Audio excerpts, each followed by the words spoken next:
views and opinions expressed in this program are those of the participants and do not necessarily reflect the views of BronxNet or the program underwriters.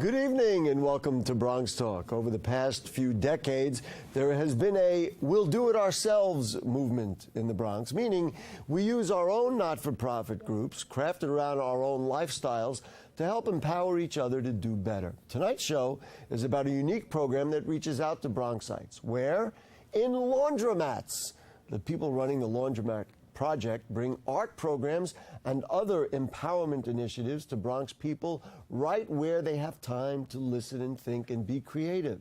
They also extend the program to community events, all in the name of helping Bronxites do better. It's incredibly creative and unique. And to me, it speaks loud and clear two words: the Bronx. Stick around, this will be fun and informative. We're on tape tonight because of President's Day, but you can email questions or comments to us or post them on our Facebook page, and we'll read them on the air during a future edition of our program. Our email address is bronxtalk@bronxnet.org. So here it is, the Laundromat Project. Executive Director Kemi Ilasanmi, good evening. Thank you for joining us. Thank you. And the 2014 Create Change Artist in Residence is Dennis Redmoon Darkeem. Hi, Dennis. How are you? Good to be here. Thank you very much. Thank you for having us. All right. Let's get right to this. What is the Laundromat Project, and how did we find our way to do empowerment initiatives in laundromats? All right. So the Laundromat Project is an arts organization here in New York City that does exactly what you said. We bring art, artists, and arts programming into laundromats and other kinds of community spaces. We're really interested in the power of arts and culture to connect neighbors, to be a source for problem solving, to really help people connect to each other and to the neighborhoods where they live, and to envision those neighborhoods even better and build them together. You know, when I heard about this, which I can share with our friends and neighbors on TV, was at a restaurant. I ran into somebody who knew somebody, and they said, "Well, check this out." I thought it was just incredibly inventive. In a laundromat, many people are killing time and just, you know, waiting for the thing to go round and round. Absolutely. How did it get started? Whose idea was it to say, well, this is a good place to do, you know, development or empowerment? So the founder is a woman named Risa Wilson, and the Laundromat Project was incorporated about 10 years ago, but she actually had the idea in 1999, so it really goes that far back. And it's exactly as you described. She left corporate America. She left a job because she really wanted to be of service, and she wanted to figure out how to connect communities of color, like the one she had grown up in Philadelphia, and she was now living in Brooklyn, and how to help people connect to art, which she saw as something that was under-tapped and under-resourced in communities. It's one of those things that you kind of think, art is great, but do I have time for that? I need to do something else.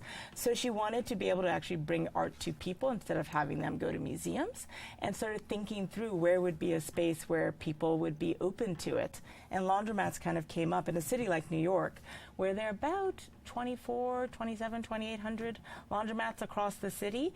There's all kinds of people show up at laundromats, and it's a chore, but how can we make it interesting?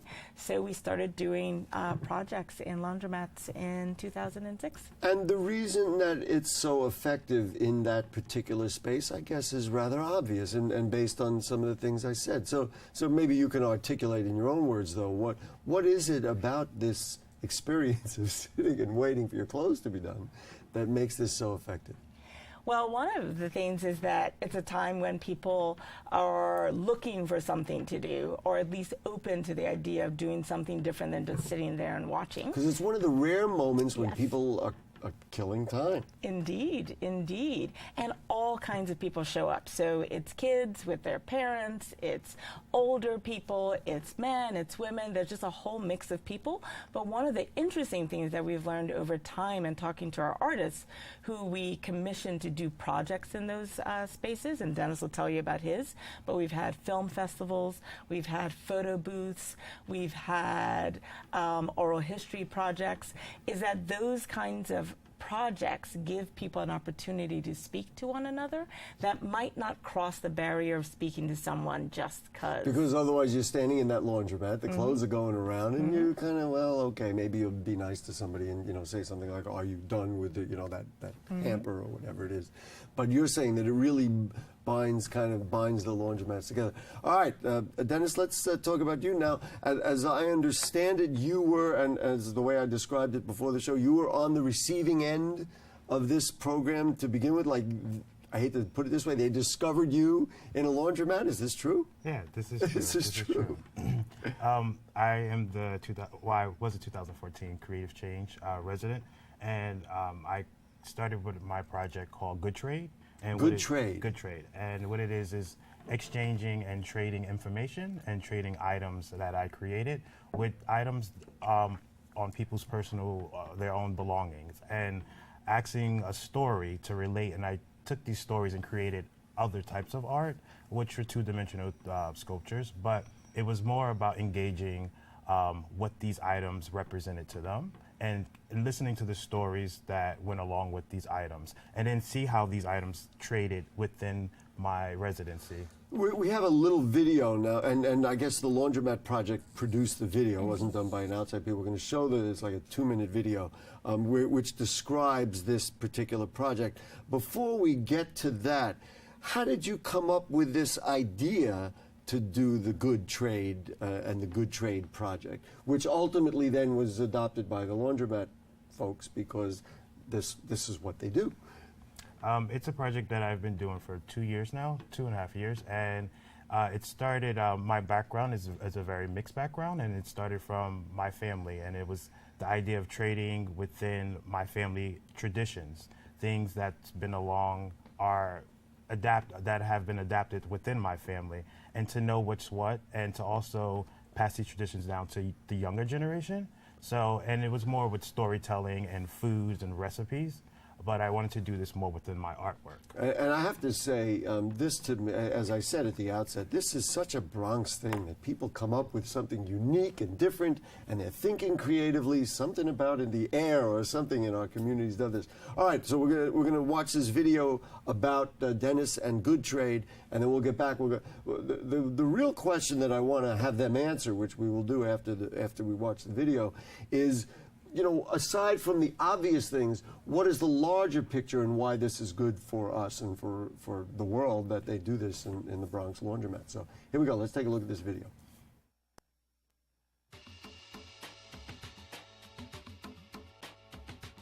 My name is Dennis Redmond Darkeem. I live in the South Bronx, Hunts Point area, Longwood section of the Bronx.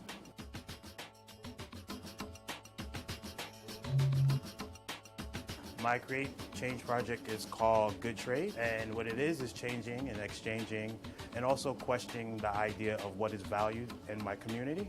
So what I'm asking people to do is find something valuable that they feel within themselves or on themselves and trade with items that I've handmade. My project extends with creating avenues for people to look at their community and as far as healthy living, healthy thinking, and incorporating ways to meet the needs of this community that the laundromat is in, and starting with just health-wise. So I started with the idea of juicing. I actually live 2 blocks from here.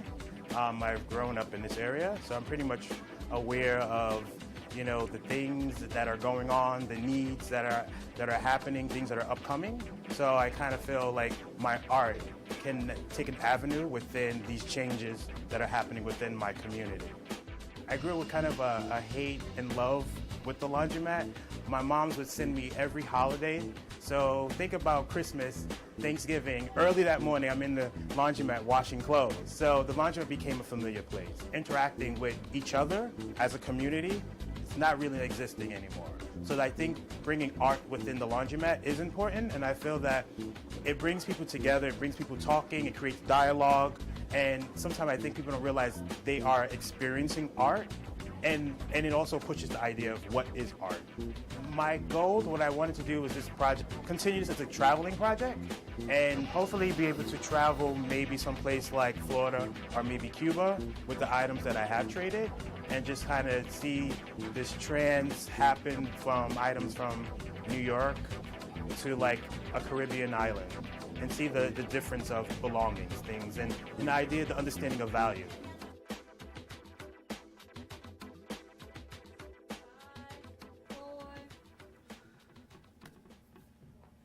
All right, there you go, Dennis. That is, it's an extraordinary concept. What I felt when watching that, it was almost like you were in essence doing this, the laundromat project when they came into the laundromat and kind of discovered, right?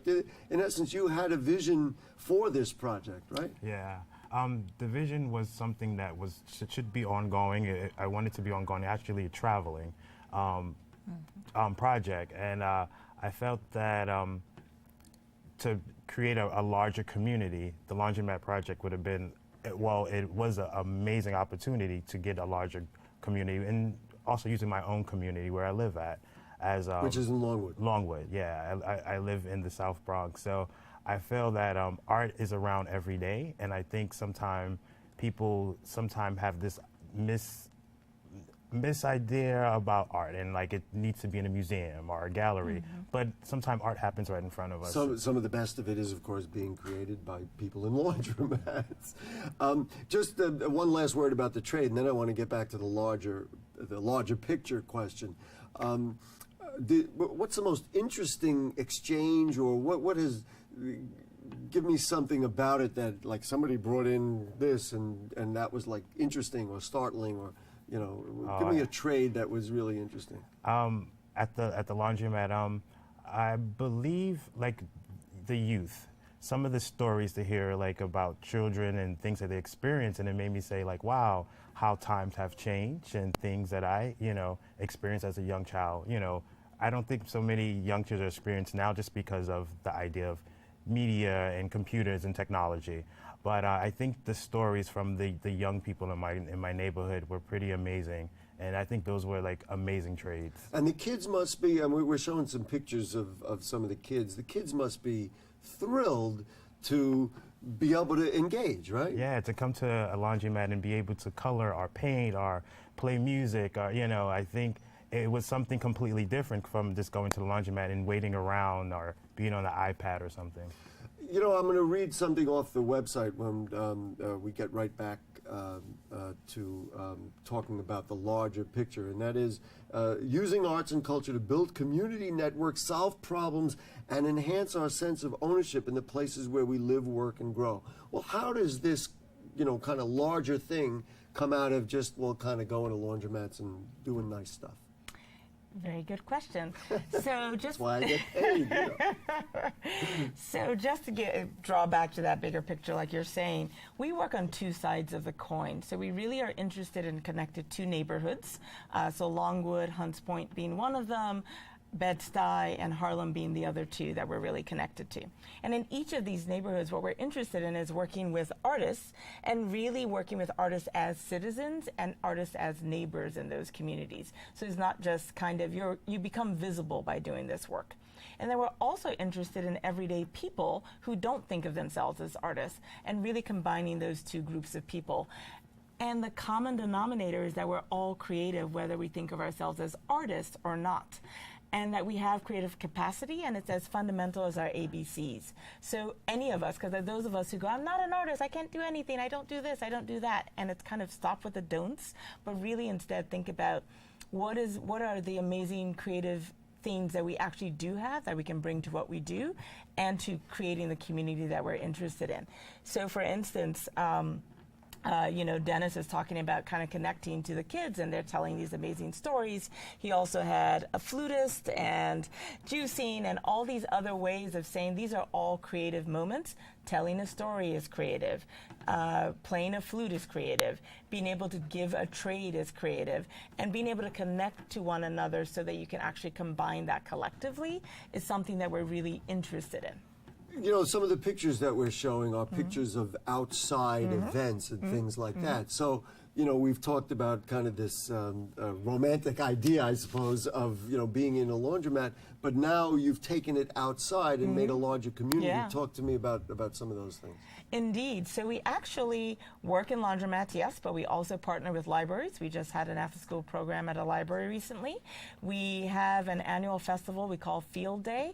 So we actually were partnering with a community in Longwood on Kelly Street, the famous banana-shaped street. Right. And there's a community garden that's behind a series of buildings. And we actually ended up partnering with the caretakers of that garden, the Kelly Street Garden Community, or Garden Committee, and did yoga classes, did kind of a community event. Exactly. There's some dancing. There were tours of the garden, which is a beautiful garden that grows everything from corn to strawberries, and 7-year-olds and 9-year-olds who work in the garden gave the tours of the garden to whoever came by.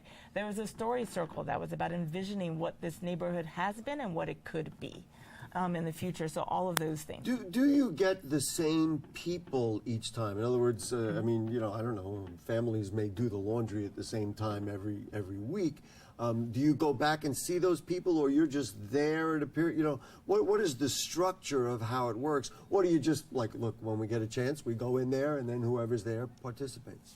I'll tell you what we do on the community education side, and then I'll let Dennis talk about his particular project, because every artist project is different. Because one would think you'd want some continuity to it. Absolutely, and we're committed to these neighborhoods, so continuity is key. So in the summer, we actually have a partner laundromat in the Hunts Point section, and every Sunday from 12 to 3, we offer classes. So there are kids and families who come every Sunday. I'm assuming the laundromat is thrilled. Yes. Because it brings people in. Goodness gracious, I don't care which laundromat I go to, but now everybody's going to come Sunday because something's happening. Absolutely. And Sarah and Danny are the names of the owners of the Lucky Laundromat that we work with and partner with. The Lucky Laundromat? The Lucky Laundromat. Okay. And shout out to Lucky Laundromat. Shout out to Lucky.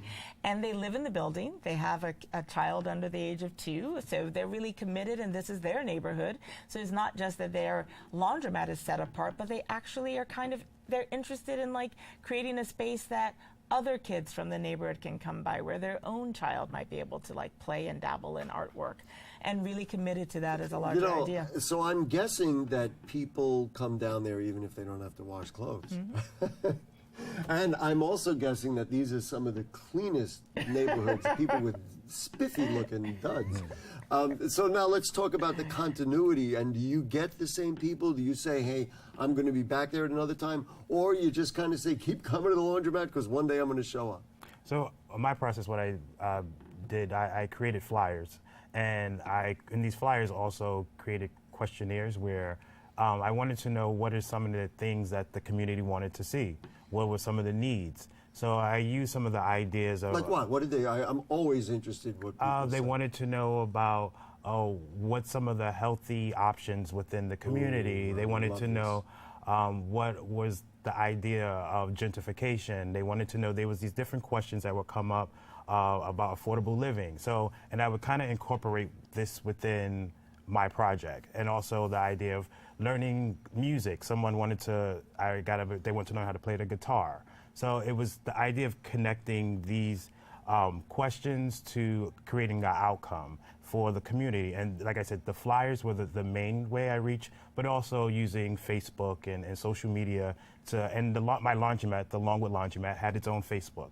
So they would actually post things for me as well. Mm-hmm. So it was a network, it was a community gathering for actually of getting people to the laundromat. I guess, Kemi, this really underscores what my original questioning was, that using art as a way to get in there and have people open up because they're going to, we're talking about laundromats and artwork, and yet they're asking questions about gentrification or healthy living. Absolutely. Or I'm assuming housing comes up and jobs and development, right?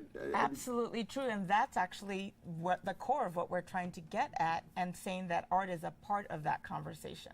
So in every community that we're working in, you're right, these quality of life issues are really central to people's sense of their own community and why they fit or why they don't fit in or what they want, and being able to kind of incorporate the arts into having that conversation. So they get to, talk about wellness while they're making, juice that is a representation of wellness. Do you pop into laundromats just like one at a time, and do a couple of quick hits, or are you established now in a few or several of them, and that's where you do the project?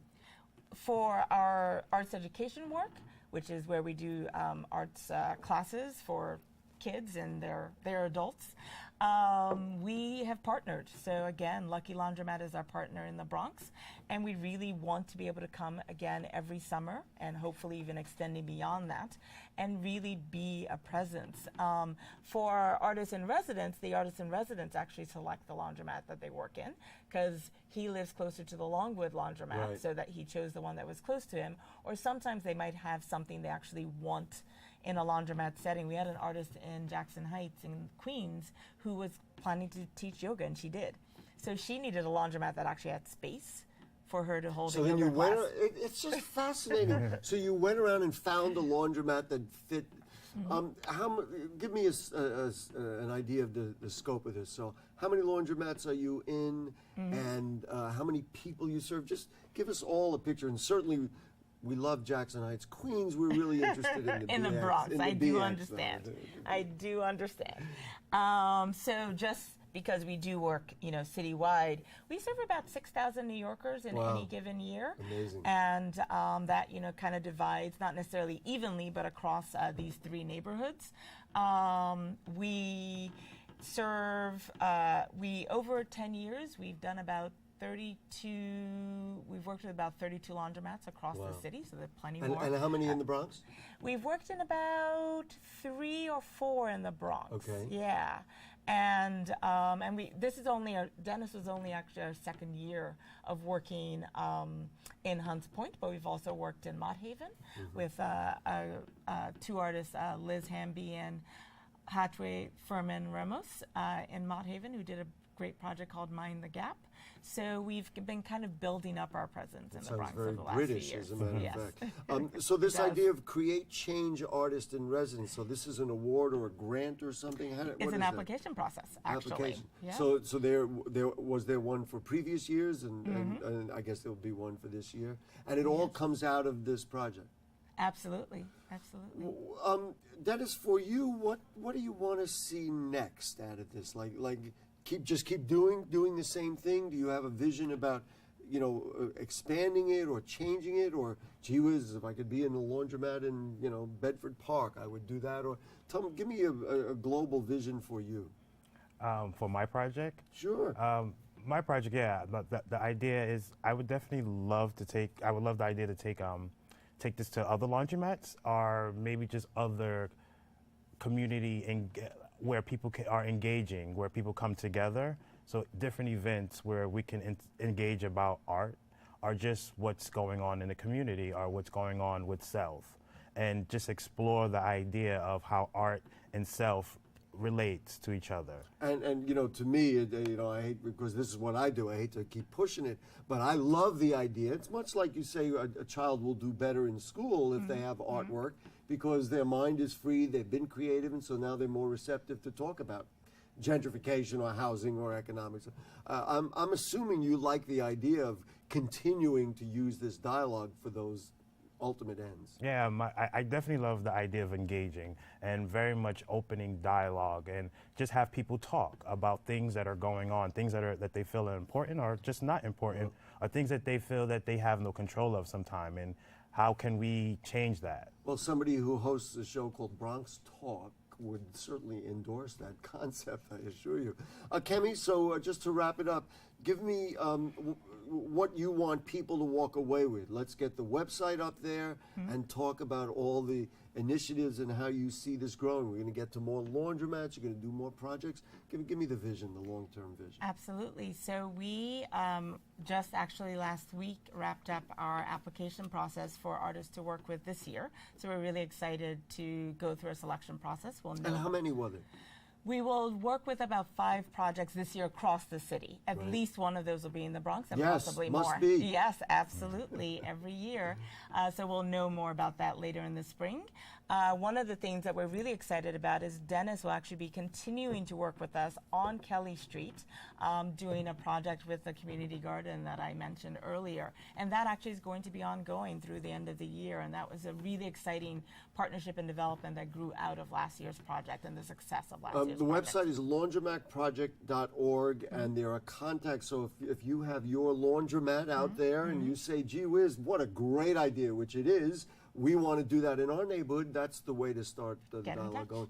Just out of curiosity, and the pictures that we saw and the things that we've talked about lend themselves to nice weather. Are there things that you do now during this time of year when the weather's not great, or do you kind of back off and say, well, you know, it's winter, nobody, you know? We actually do a number of after-school programs in this time of year, so we're able to actually partner with schools. And again, we partner with a library in the fall. So we actually are building out our programs and ability to be able to work in other kinds of spaces, always meeting people where they are and bringing creativity to them and in them. What a wonderful concept, if you can tell, and I'm endorsing the idea here.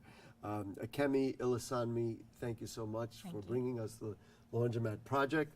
And Dennis Redmoon Darkeen, thank you for working with Bronxites to blow it out, to open it up and make our world a better place. Thank you very much. Thank you, folks. If you have further questions or comments on anything you heard on tonight's show or anything going on in the Bronx, then you email them to us at bronxtalk@bronxnet.org. You put them on our Facebook page, and we'll read those on the air during a future edition of our program. Please like Bronx Talk on Facebook, and you can check out the archives of our program at bronxnet.org. You find Bronx Talk in the lower right navigation bar, and you can see all our old shows. Next week, write it down so you don't forget, our guest will be Borough President Ruben Diaz Jr. right after he does his State of the Borough address. He'll come right on the show, and we'll talk about everything he brings up in that address. So thanks to producer Dahlia, the director is Shirley. Helen does a great job, and to all the cast of thousands around here. We'll see you next week.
A single ember that escapes from a wildfire can travel more than a mile. You can't control where the ember will land, only what happens when it does. Get Fire Adapted now at fireadapted.org.